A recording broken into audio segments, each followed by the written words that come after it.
بسم الله الرحمن الرحيم. يا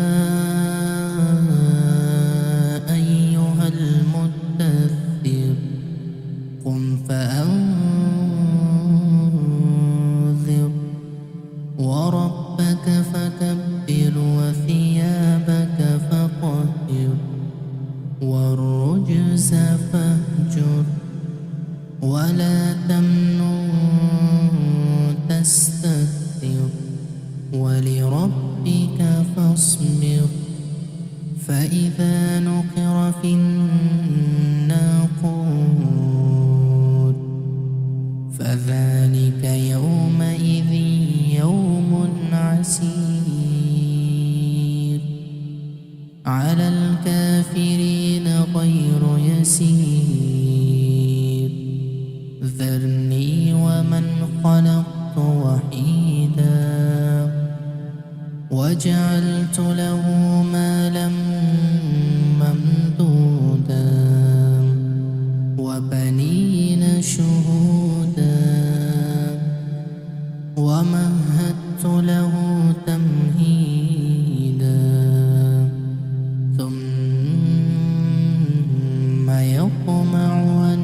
أزيد كلا إنه كان لآياتنا عنيدا سأرهقه صعودا إنه فكر وقدر فقتل كيف قدر ثم قتل كيف قدر ثم نظر ثم عبس وبصر ثم أدبر واستكبر فقال إن هذا إلا سحر يؤثر إن هذا إلا قول البشر سأصليه سقر وما أدراك ما سقر لا تبقي ولا تذر لواحة للبشر عليها 19 وما جعلنا أصحاب النار إلا ملائكة وما جعلنا عدتهم إلا فتنة للذين كفروا ليستيقن الذين أوتوا الكتاب ويزداد الذين آمنوا إيمانا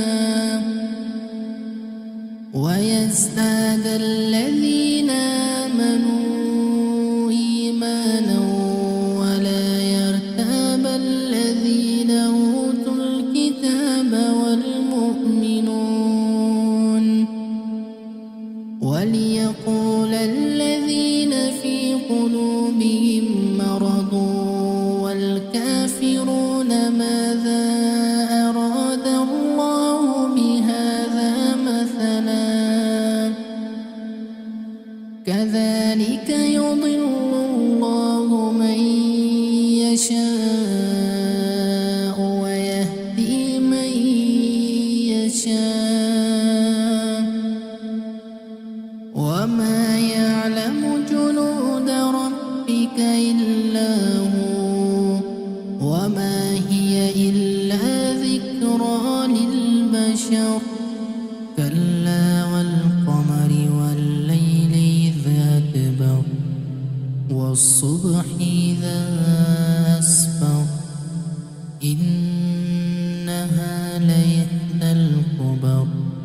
نذيرا للبشر لمن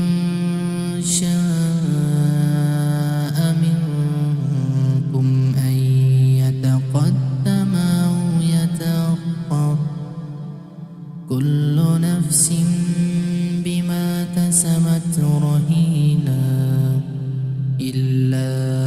أصحاب اليمين في جنات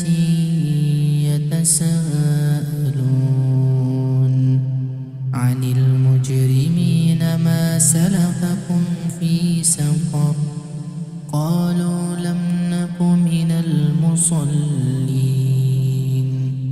ولم نك نطعم المسكين وكنا نخوض مع الخائضين وكنا نكذب بيوم الدين حتى أتانا اليقين فما تنفعهم شفاعة الشافعين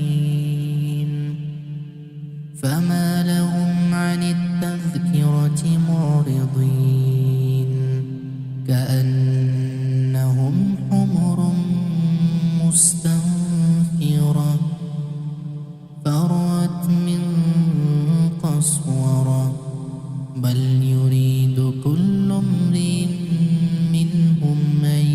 يؤتى صحفا منشرة كلا بل لا يخافون الآخرة كلا إنه تذكرة